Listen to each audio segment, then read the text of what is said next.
Hi, everybody, and welcome back to Becoming the Sanctuary. If this is your first time here, my name is Kelly, founder of Thrivewell Estate and Thrivewell Hub, our first physical branch here in Whitensville, Massachusetts. This podcast is a space where we explore healing, embodiment, emotional awareness, creativity, human connection, and what it actually means to return to yourself while still living inside a very overwhelming world.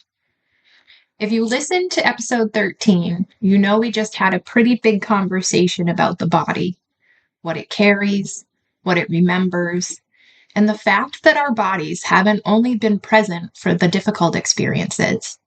They've also been there for every moment of safety, connection, laughter, movement, love, comfort, and joy.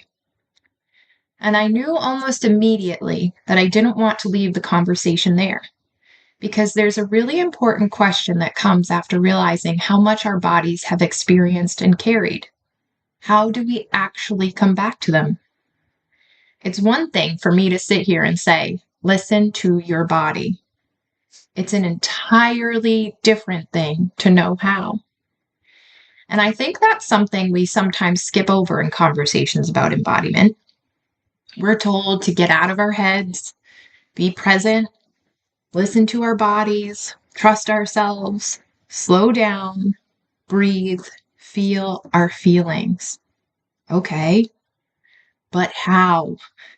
Especially when you've spent years becoming incredibly good at living in your head. I know this one personally because my mind is very, very comfortable being in charge. It wants to understand everything.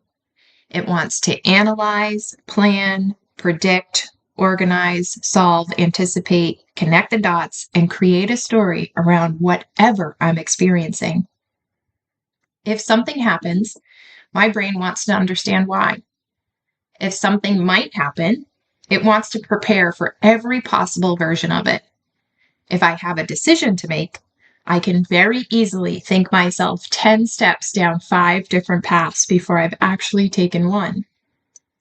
And I don't think that's necessarily a bad thing. Our minds are extraordinary. My ability to think deeply, imagine possibilities, problem solve, create, and plan has served me incredibly well. It's helped me build things. It's helped me survive things. It helped me understand myself. It's helped me create Thrivewell. And I don't want this conversation to become another version of your mind is the problem, because it's not.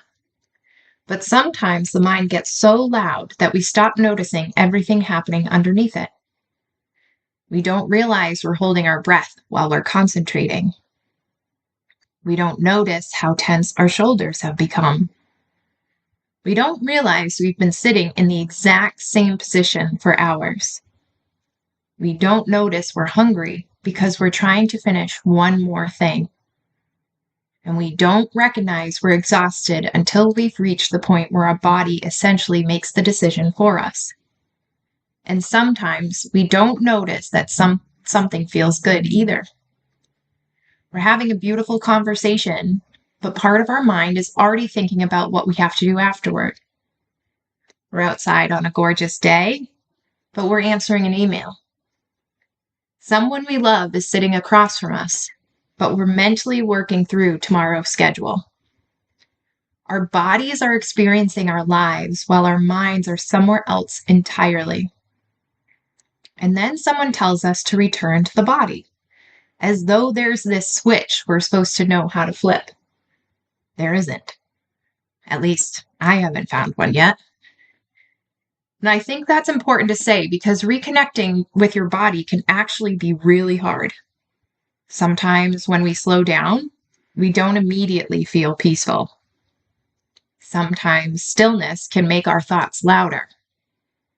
Sometimes someone tells us to focus on our breathing, and suddenly we're thinking about whether we're breathing correctly.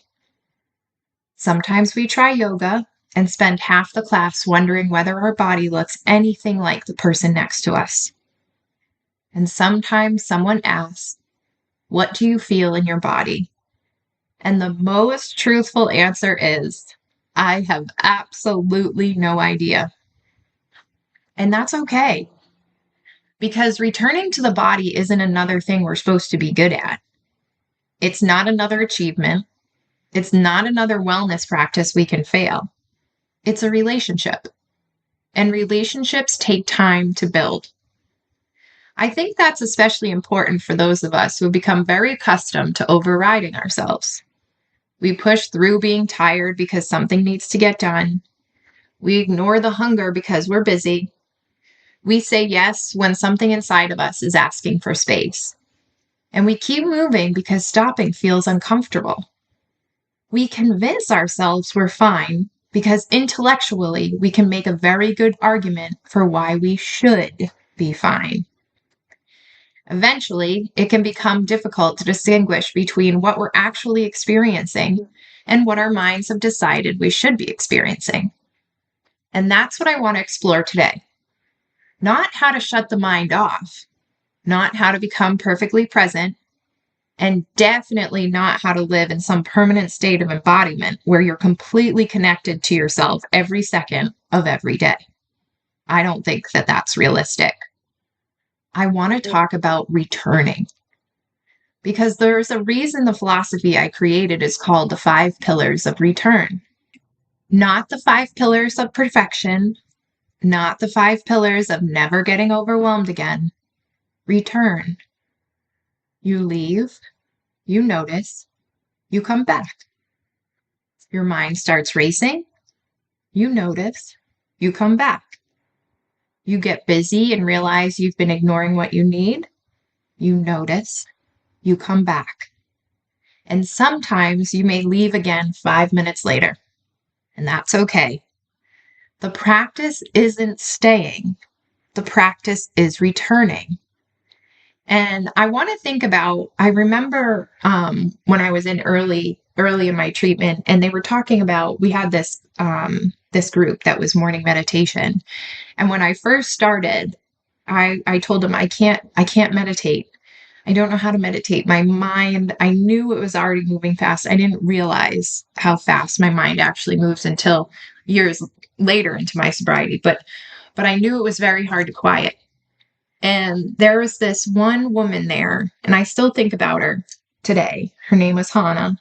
And I forget exactly where she was from, but that's not the point.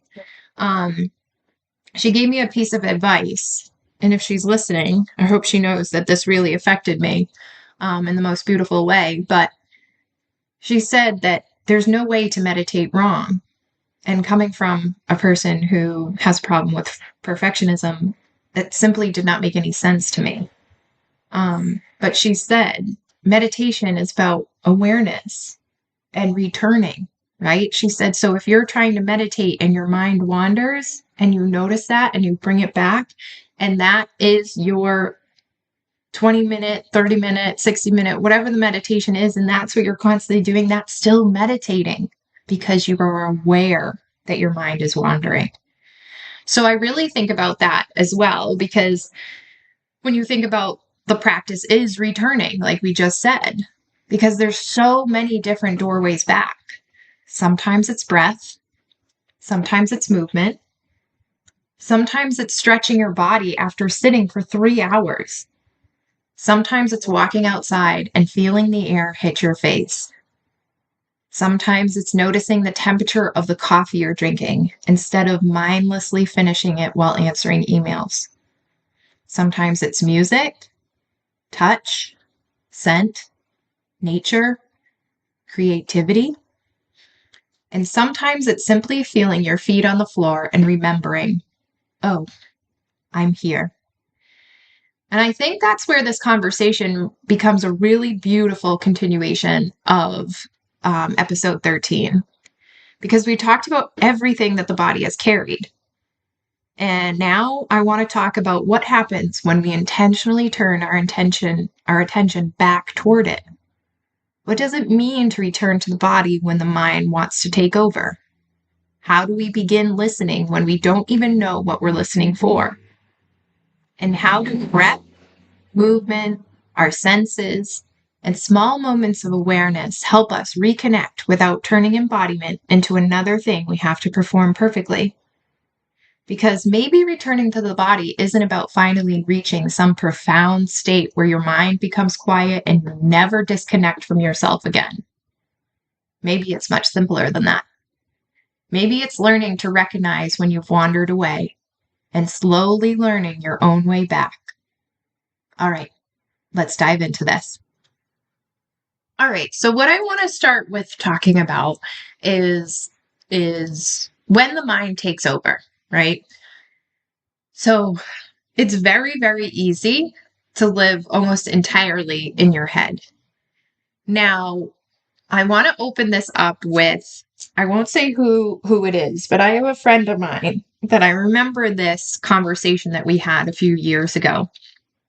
And we've been friends for a very long time.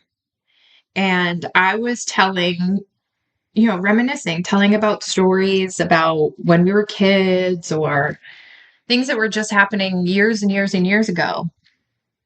And also, you have to take into account before I tell you this story, you have to imagine how much I've drank in my life, right? So the memory shouldn't be as clear as it is in the first place. So then, in comparison with somebody who doesn't drink a lot, it was pretty shocking to learn that he doesn't remember, right? And so we were talking, he's like, how do you have such an amazing memory with all of these moments that we had? Like, I don't remember any of them, and there's so much that I don't remember. um and just in that moment, I said, well, I think that might have something to do with you never being able to be in the present, being in the moment. And he kind of gave me this look like he wasn't sure what I was talking about. I said, well, you're most of the time, and he's done a lot of work on himself, so has gotten much better, and I'm really proud of his growth just in himself. But he had a lot of ability, and especially as a kid, to really think a lot about what had happened in the past and really stressing and anxious about what was coming in the future. And so we both kind of had this moment of like, oh my gosh, so you're never in the moment, you're never retaining those memories because he was so much in the past or so much in the future. So I wanted to open up with that story because that's something that can happen when your mind takes over. You're not even having memories of the life that you're living. And again, come back to the culture, it's very easy to live in our head. So we start planning, we start analyzing, we start replaying. Oh, the replaying. Um, so many of the things that I've done in my past that I'm not very proud of or wish I did a little bit differently, or um, those can play like an old movie, just going and going. Um, and we can really try to predict what's coming next. There's a lot of problem solving that can happen. And for me, when my mind is taking over, because it's an important skill to have to be a problem solver, but you want to learn to be a problem solver in the moment. Like when the problem pops up, be able to solve it. Because if you're anything like me, I was trying to solve problems that didn't even exist. And to be perfectly honest with you, I would say about 95% of the problems that I was trying to solve never even happened at all. So you start imagining every single possible outcome and trying to prepare for it. And I remember, in early treatment too, my therapist, she was really amazing. She was really good. And we talked about that, how much I live in the future and I'm future tripping and I'm worried about all these problems that can arise before they even get there. And she said in slightly different words, but basically, how can one human being, I just wanted to be prepared for whatever could come my way. And she said, what human being would actually be able to do that? How can you, it's an endless list. How can you possibly be prepared for any situation that comes towards you? And the answer is it's not possible. We can have plan A, B, and C, but what happens if plan, a D situation pops up that we didn't even know exist, and then we spent all that energy for plan A, B, and C? But again, it's important to have a general plan, but you don't want to spend so much time with analyzing and predicting and problem solving for situations that haven't happened. It's fear based. Because thinking can feel like action, right? And like I said, you start solving those problems that haven't even happened. And like I said in the intro, my ability to plan 10 steps ahead. But what's the ironic part of it is that I can default back into that and need to do that. And the problem that does pop up isn't one of any of those 10 pathways. Like any of those 10 problems that I was planning for, they didn't happen. One that I didn't even know was possible is what I had to work through. And I did it in the moment. Because your mind isn't the enemy. Your mind, it's what protects you and helps you build. It's what got me to where I am today. And you can physically be somewhere while mentally being somewhere completely different. So you want to think the problem, it's when the thought becomes the only place that you're living, right? Again, our minds are not a problem. They're amazing things. And the research that continues to come out that we've really only tapped into a very small percentage of what our brains are actually capable of. But when that is the only place that you're living, that impressiveness of the brain and how endless it is can become a maze, and you can completely get lost in there. And I want to think about how often we miss what is actually happening because we're preparing for what comes next. Think about the story about my friend. Because then what we start to do is when we live entirely in our brain, we can even think our way out of good moments. We can be so fearful, right? Because living in your brain has a lot to do with fear. We can be so fearful that, or not even fearful, that's not the right word, that, I don't know, you ever go to a party or a wedding, or I mean, hell, even eating like a really, really good sandwich. We're enjoying something, but we're already thinking about when it ends. We're celebrating something, but immediately thinking about the next goal. We're resting, but we're mentally writing tomorrow's to-do list. Like we're not in the moment because we're already thinking about the next thing. Right? Like every month I should be celebrating another month. I'm still open, I'm still here, but it's like, oh, I can't wait to get to 6 months and I can't wait to get to a year. Every month is a celebration, and every month on the 21st, I should be doing a little bit, it doesn't need to be balloons everywhere, but just being in the moment and understanding how far I've come and what it took to get to here. And I want you to think about all of this yourself. How often are you physically somewhere your mind has already left? Right? I do it all the time. But remember, the practice isn't perfection. The practice is returning. It's that continuation of coming back to ourselves when our mind has run away. And I think that's why telling someone to simply listen to your body can be much harder than it sounds. Because reconnecting with your body is hard. It's very hard. And it's something that I work on every single day. Every single day. And to me, it's not like it's this tedious, it's like the same as my sobriety, right? At first it was really hard. And I mean, that's where I kind of am now with reconnecting to my body. It's like early sobriety, but early reconnecting, if that makes sense.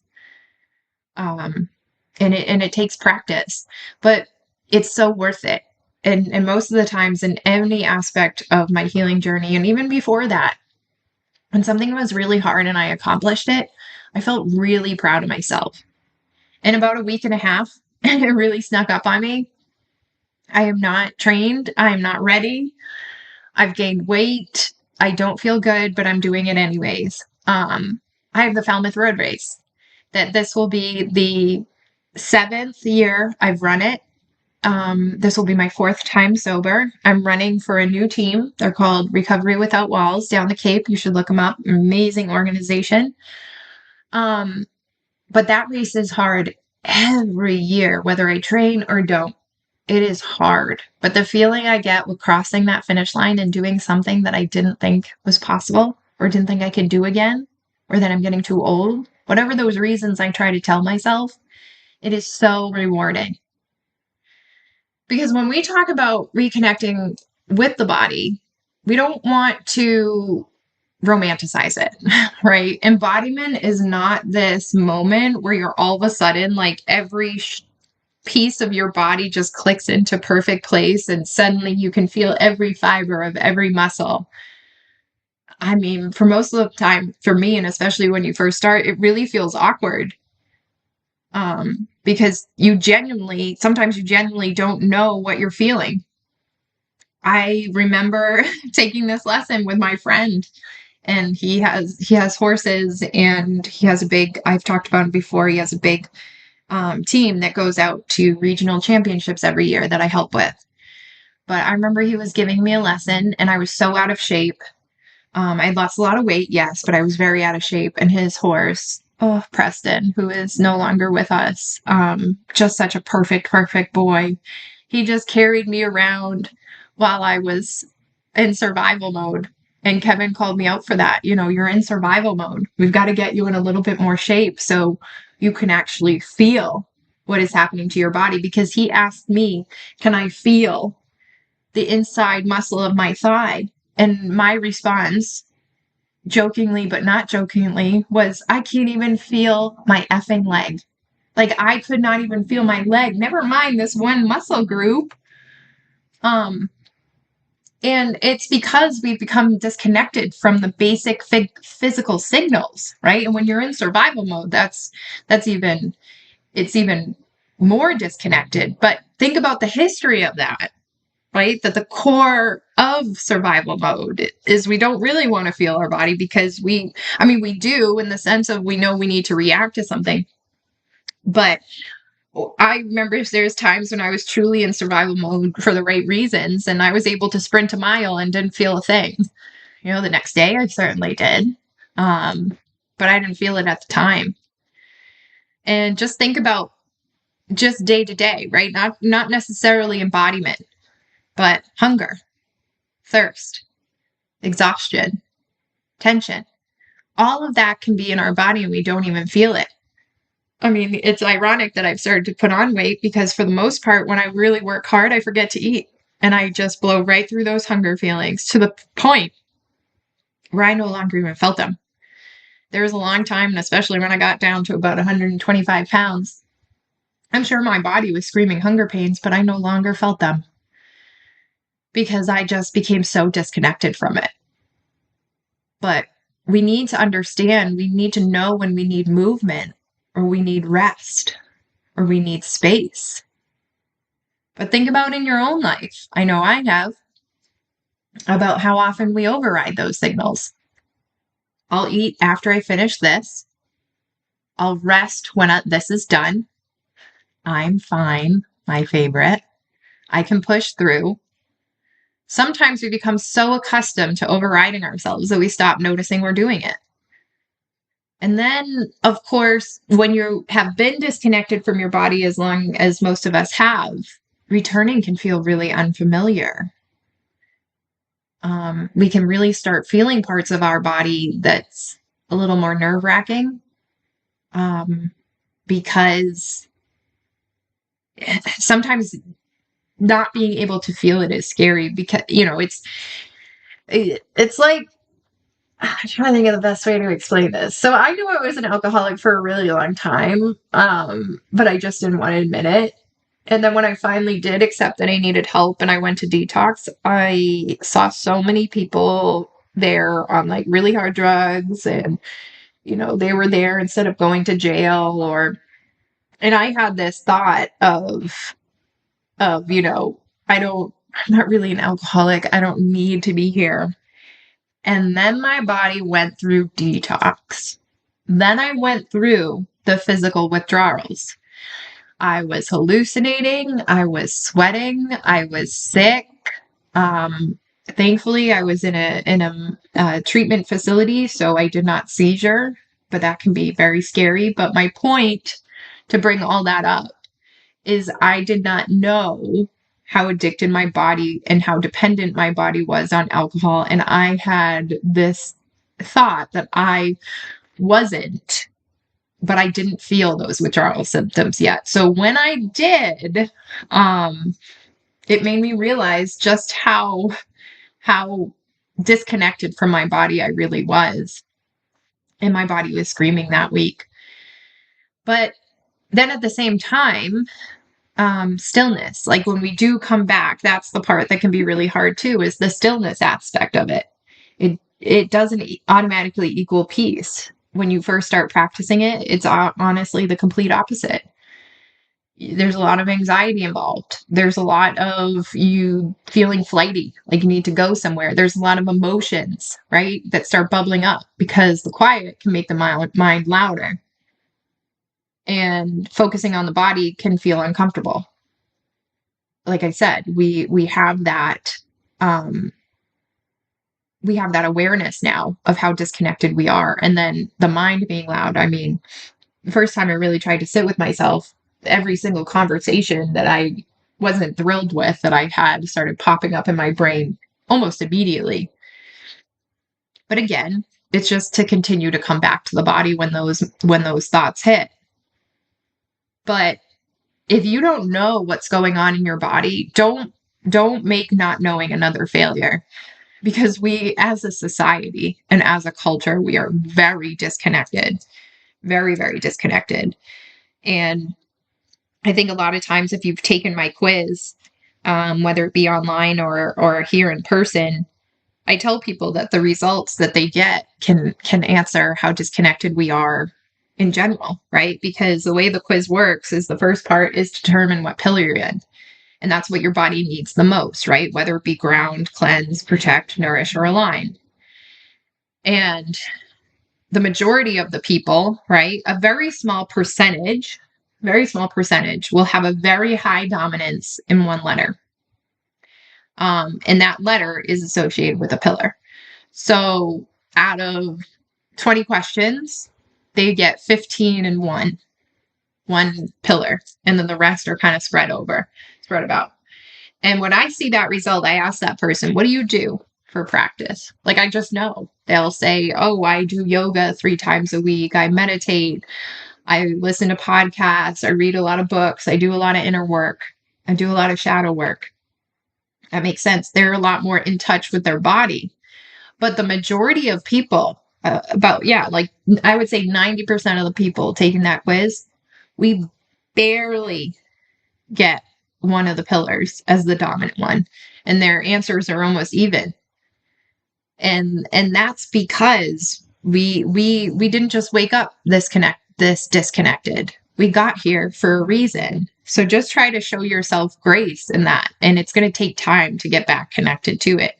I'm certainly only just beginning my journey with really, practicing that embodiment, and I'm trying to show myself the same grace. But try to just start with what you can notice. Have like a little checklist on your desk, wherever you may work. Or if you are stay at home, put it somewhere you're frequent. Are my shoulders tight? Is my jaw clenched? Are my hands cold? Or am I having this feeling of restlessness? Do I have fatigue? Am I surrounded by warmth? Do I have relaxation? And you don't need to know why immediately. Observation comes before interpretation. Remember that. And that's a common theme that we have here at Thrivewell too, is observing, right? Noticing, looking for the patterns. Let's interpret it later. We're just getting going on this journey. So that will come. But think about for yourself. What if listening begins with understanding? And one place we can begin noticing without needing to understand everything is something we're already doing all day long. Breathing. because breath as is, how do I want to put that? Breath itself is a point of return. Think about when you're having a panic attack. What do people tell you? Just breathe. It does not mean just in the sense of like, oh, all you have to do is breathe. Like it's not that bad. No, it is bad. A panic attack, if you've had them,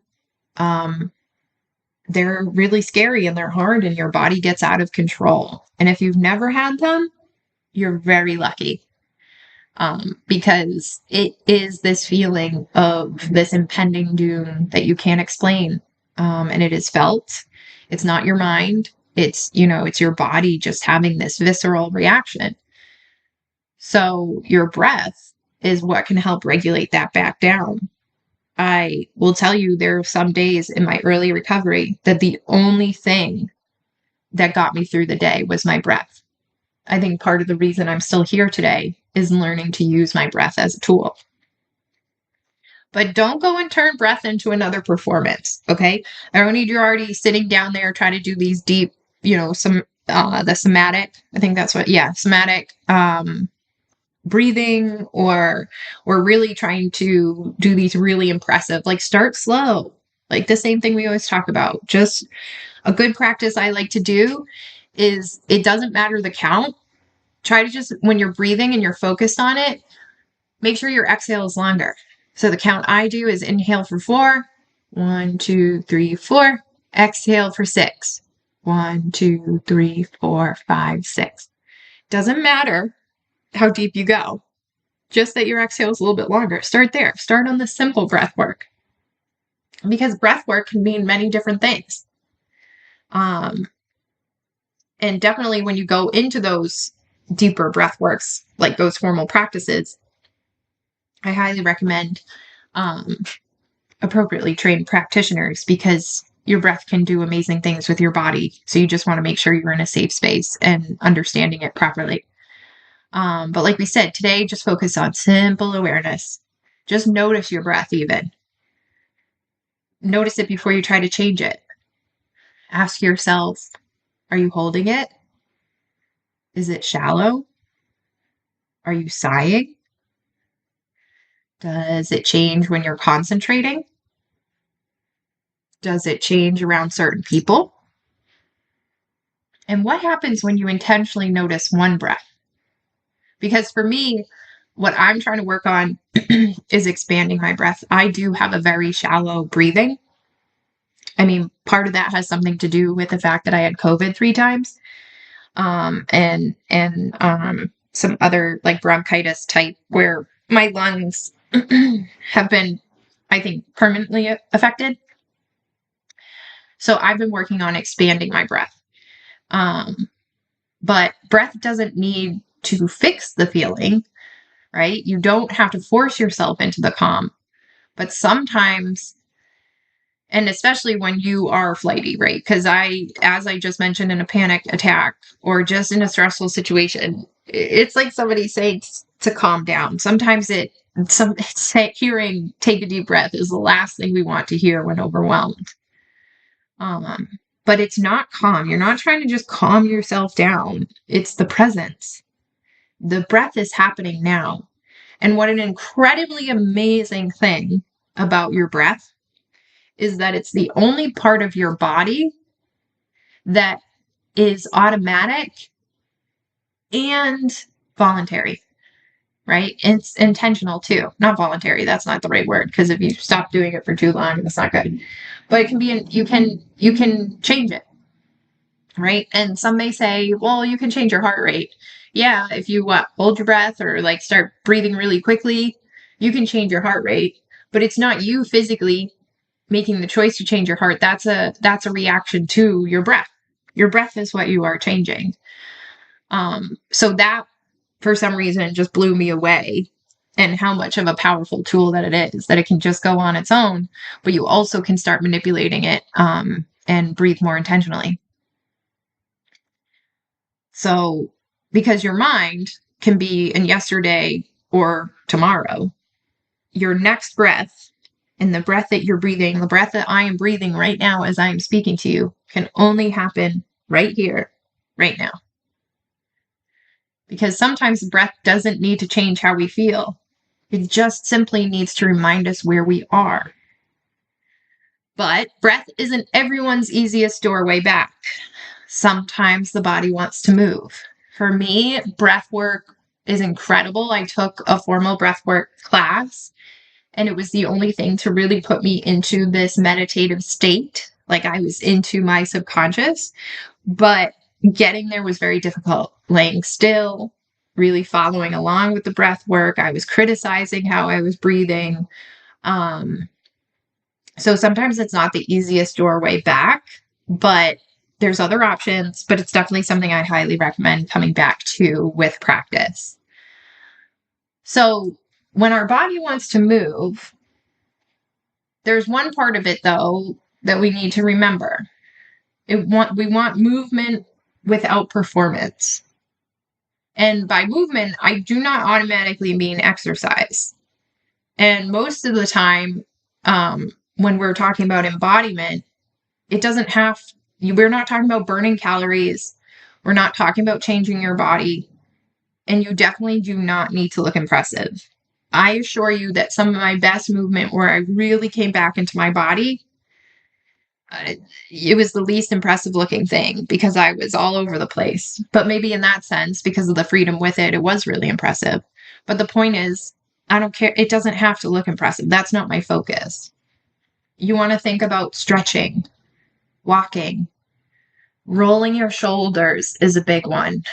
Really getting your body back in touch. And especially you got that vagus nerve. Anybody who's taken my intuition workshop, and I'm sure we'll be talking about that in this podcast at some point, more about intuition than the vagus nerve, but really thinking about the movement around that vagus nerve. So rolling your shoulders, shake out your hands, right? Because if you look at animals, we've talked about this before, but stagnant energy, which is emotion that is not moved through, is not processed, it stays as stagnant energy in our body. And if an animal is feeling something like they were just scared or they see something they want to go after or whatever, like when they have this big burst of some sort of emotion within them, they shake. So watch that. Because we are mammals after all, right? And our mind is what has changed us into who we are now, which is good and bad. And I don't even like the word bad. It's not really bad. It's we're where we're supposed to be, and now we're meant to come back. Dancing. Oh, my favorite. Dancing is so empowering for your embodiment. Changing positions, right? If you're sitting there, if you have to work at a desk for work, of course, get one of those chairs where you can change your positions a lot. Try not to there's a reason all these chairs are changing and they're not just the plain office chair. I have one that pulls a little footrest out so I can sit, crisscross. I can stretch my legs out. It's really nice. Reach overhead, really stretch your arms up and over your body. Really get that whole spine to stretch out. Move your neck. Move it all around. Roll it back and forth. Really get the body moving. Yoga. Something I'm really leaning into lately. Trying to. Just a few days in of really practicing that. But I can already feel the dedication to that practice because I'm coming at it differently. I'm not judging how flexible I am. I am probably the least flexible person you know. And if you saw my post, you saw it. Like I can't, when I'm doing the forward fold, I mean, my hands are like at my knees and my knees are bent and like I'm barely folded over. But I don't care because I no longer care how I look. I want it to be more about how I feel and how it connects. So just my own relationship with yoga now, talking about movement without performance. And I'm a beginner. I've taken a few classes over the years, so I'm not like beginner, but I definitely have a ways to go. And I'm really proud of the work that I have chosen to put into that. And I'm sure that it will end up helping with my flexibility. And I'm sure I'll see those results, not anytime soon, but over time. Um, because when I was allowing comparison to keep me away from something I felt drawn to, I mean, talk about even more disconnection. My body is craving that. And I'm just like, oh, I'm going to get compared to certain people. It's too much of a regular path for people in recovery. Like, I mean, I was talking to somebody yesterday. We sat down and just had a really strong connection from one of the vendor fairs that I was at. So we met, and I was telling her about it, and she was really funny because I didn't think of it this way, and I should have, because The Mountain Is You is such an important book that I loved. And it talks about self-sabotage into self-mastery. And she's like, you were self-sabotaging. And even when you eat, breathe, and sleep healing, sometimes you miss the most obvious answer. And that's exactly what I was doing. But think about what changes when movement becomes about experiencing your body rather than judging it, right? Like you don't have to look like anyone else. Am I ever going to become one of those yoga people that are able to do a headstand and like contort their body? I don't know. But is that my goal? No, absolutely not. Just getting more in touch with my own body is my goal. And using what I'm learning in that in my offerings for Thrivewell here at the hub. But your body, it doesn't have to look like anyone else. It doesn't have to move like anyone else. It just has to be you. And notice what movement makes you feel good. And notice what feels freeing. Notice what helps you reconnect. Because movement can interrupt the endless thinking loop because suddenly you're experiencing rather than analyzing. And something that I'm going to do for myself as I start this more dedicated yoga journey is a journal. I'm going to keep a yoga journal. What poses make me feel uncomfortable? What poses make me feel good? And then you just start recognizing those patterns, and the ones that make me feel good, let's see what they have in common and what they don't. And same for the ones that make me feel uncomfortable. But for your own self, I want to ask you a question. What movement actually feels good to you? Not what movement do you think you should be doing? Because sometimes returning doesn't require much movement at all.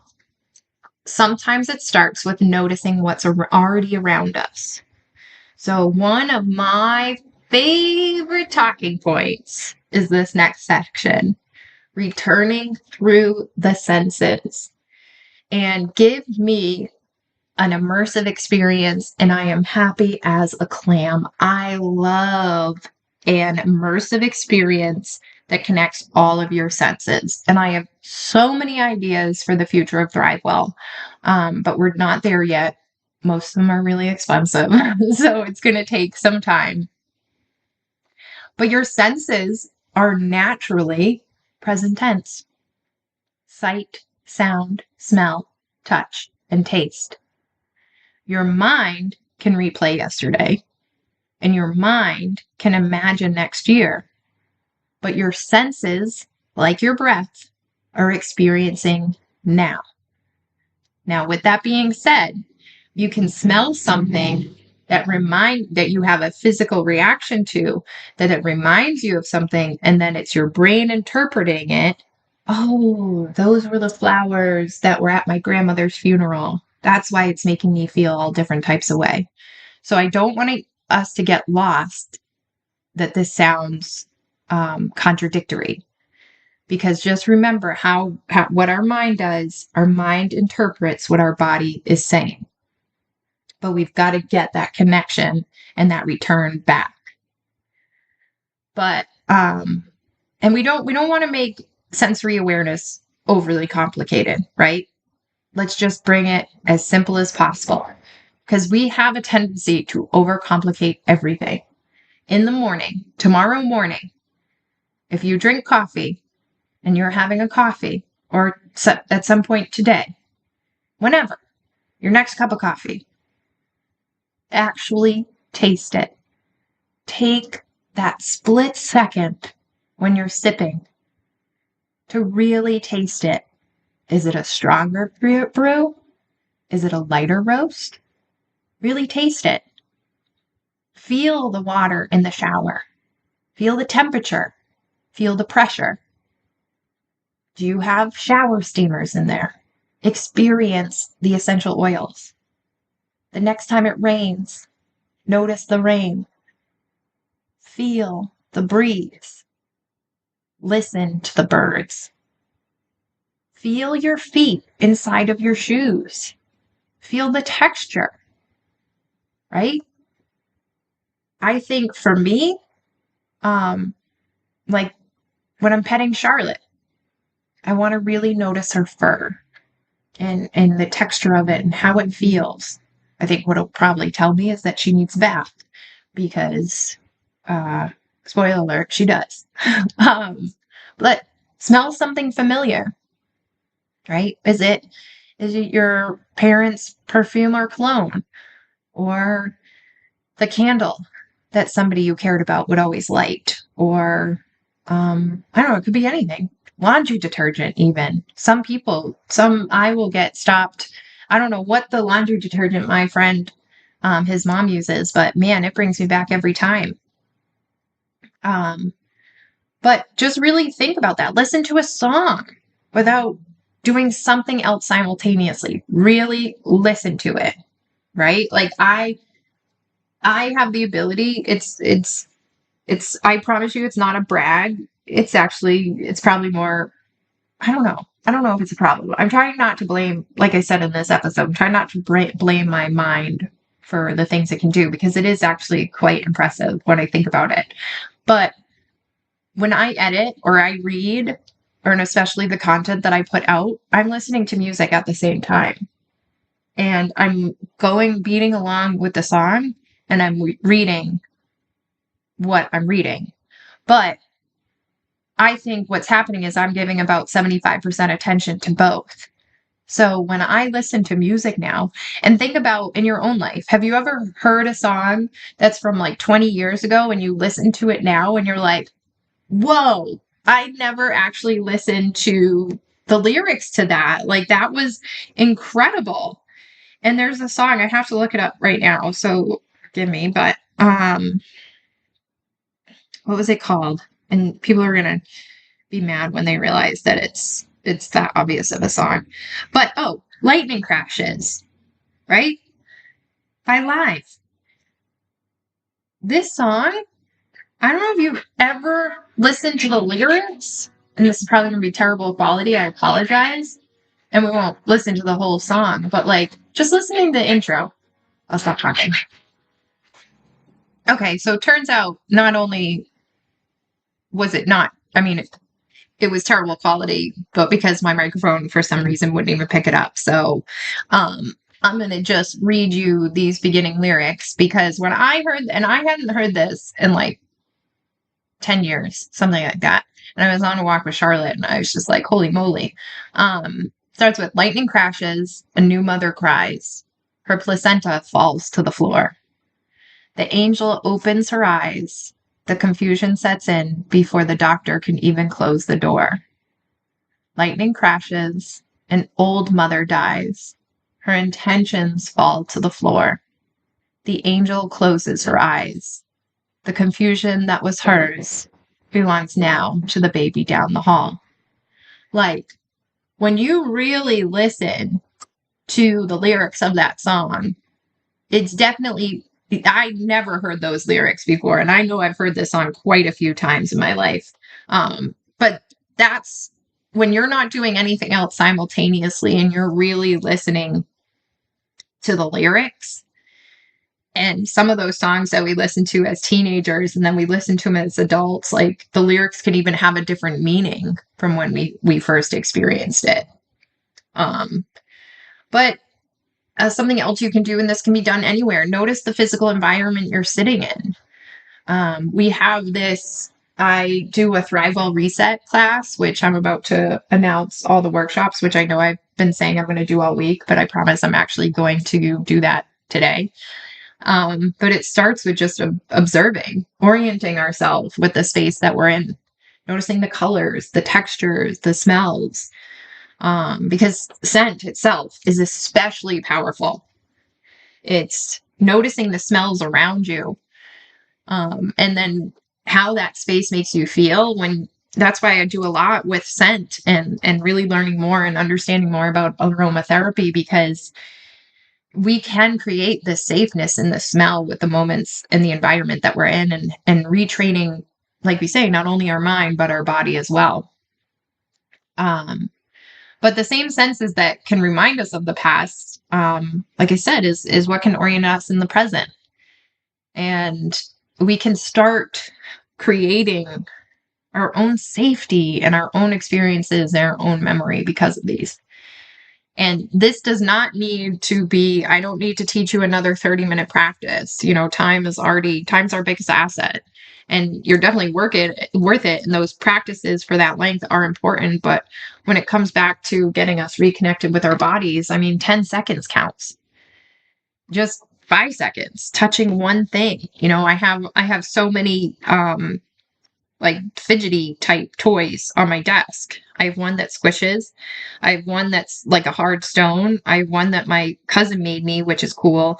It's knitted and it kind of just twists within itself. And so that texture being different can come times because it's a little more soft and nurturing. So all it takes is one intentional sensory moment, and it counts. Because the embodiment doesn't always require a practice. It requires paying attention. And I think, this brings me to what I think is probably the most important part of this entire conversation, and something that we have touched upon, whether it be in the intro or just before, as we've, we build Thrivewell and talk about what all this actually means. But the practice is returning. It's not staying. We hear be present and turn it into an impossible expectation. There's no way. We'd be robots if we got to that point that we could train our body to be present at all times, every day for the rest of our lives. No one stays perfectly present. Your mind will eventually wander. You'll get distracted. You'll overthink. You'll forget to eat. You'll get busy. You'll realize you've been tense for the past 3 hours. You might stand up and your legs are asleep because you haven't moved. Or you'll fall back into old patterns. None of this means you failed. Do you hear me? None of this means that you failed. The practice was never staying. It's always been noticing and returning. And this is really the heart of Thrivewell Estate and Thrivewell Hub. And it's why I chose the word return, and no pun intended, keep returning to it. Not fix, not master, not perfect, but return. And think of those, we go into many of the episodes, especially at the beginning. And if you're interested, I have the book as well, but we go into the 5 pillars, but ground when you need to ground, cleanse when you need to cleanse, protect when you need to protect, nourish when you need to nourish, and align when you need to align. And then life happens again. So you return again. And then life happens again. And you return again. And that's why within the philosophy that we do have, we have the 12 archetype pathways, and those pathways are the map. They move with the ebbs and flows of life. But that's why we have those 5 pillars of return. They are what holds us steady as life is naturally going to life. So that return is really important, because there is no final arrival point. This is cyclical. It's a spiral. And different seasons require different things. Take it as simple as taking care of the property of your house, right? The yard. Do you take care of it the same way in the winter? as you do in the summer? No, because we're in different seasons. So your yard needs different things. And it's not one size fits all. And your yard is not always going to look perfect. It's going to go through seasons because the goal was never to stay perfectly connected to yourself. The practice is learning to notice when you've left and knowing the way back. And that's what we're practicing here. And once we stop expecting ourselves to stay there permanently, we can start figuring out what our own way back actually looks like, right? Because your way back may look different than mine. And there isn't one correct embodiment practice. And that's what can be the hardest part of all this. What works for me might not work for you, and vice versa. So the whole point of this episode is to talk about, what does that actually mean? And if you haven't gotten the point, you got to try some things. You got to practice. You got to see what works for you and what doesn't. Because stillness may work beautifully for someone. And then for somebody else, it may make somebody else's mind race. Breath may work, but movement may work better. Music, nature, creativity, write these down. Start trying these. Journaling, touch, scent, a conversation, solitude, a shower, a walk, yoga, dancing in the kitchen, one of my favorites, sitting with your dog. The point is, don't force yourself into someone else's wellness routine. And like you've heard me talk about too, we're a lot in this digital and comparison culture. So you're seeing a lot of people's wellness routines. You're seeing their morning routines. You're seeing what works for them. But just remember, social media, not always accurate, right? If you get what I'm saying. So you need to think about what works for you and not what looks good on a video. So think about the tools that we have here within the philosophy. We work more with tools and what falls within that pillar, whether it be actual goods or books or workshops, right? They're not rigid rules for a reason. We're meant to come back to ourselves time and time again. And we have to be able to move with the ebbs and flows of life. Because in the same way that different seasons need different things, different days may require different tools. Think about yourself on a Monday versus on a Friday. Think about yourself on a Saturday versus a Wednesday, right? What grounds you when you're anxious may be different from what you need when you're exhausted. What helps you when you're disconnected may not be what helps you when you're overstimulated. Begin building your own return menu, right? Think about that. I like that. Return menu. What works for you? What brings me back when my mind is racing? What brings me back when I'm exhausted? What brings me back when I feel disconnected? What brings me back when I don't even know what I'm feeling? You don't need one answer. You just need options. And maybe that's what Becoming the Sanctuary has actually been asking of all of us from the beginning. Because your body never left.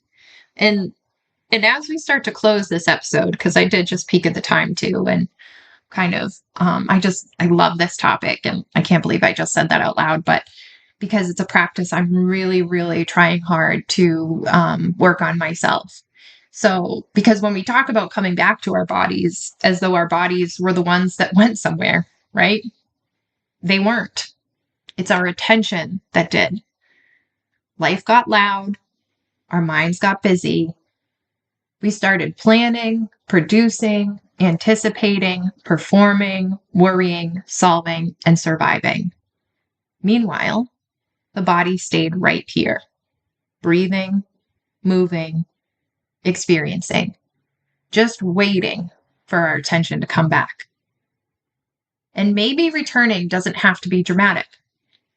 It can be one breath you actually notice, one stretch after sitting too long, one walk around the block, one song you let yourself feel instead of just using it as background noise. One moment when you realize you're hungry and actually feed yourself. One moment when you recognize you're exhausted and decide that enough is enough. Your mind is going to take over sometimes. Mine certainly does. We're going to overthink. We're going to plan 10 steps ahead. We're going to replay conversations and imagine futures that haven't happened yet. We're going to get busy and forget to check in. The goal isn't to eliminate any of that. The goal is to remember that we have somewhere to return. On the last episode, we talked about everything the body remembers. And maybe this episode's question is simply, are we willing to come back and listen? Not necessarily to understand everything, not to fix everything, not to even change what we're feeling, but just to notice. I'm here, I'm breathing, I'm living inside this body that has carried me through every version of myself. And perhaps every time we return with a little more curiosity and a little less judgment, we're practicing exactly what this podcast has been about from the beginning, becoming the sanctuary. Well, thank you again for spending another Friday with me. I know this was a double episode Friday, so I appreciate your patience with missing that one last week. But I hope you enjoy both of these episodes, and I just am so grateful to be able to do this, to be able to show up for myself and be accountable to show up for all of you who are listening.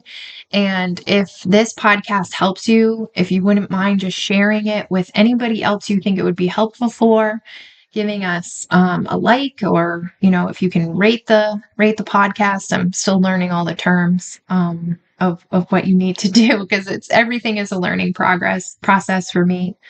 But until next week, be gentle with yourself, feel your feet beneath you, notice your next breath, come back to where you are.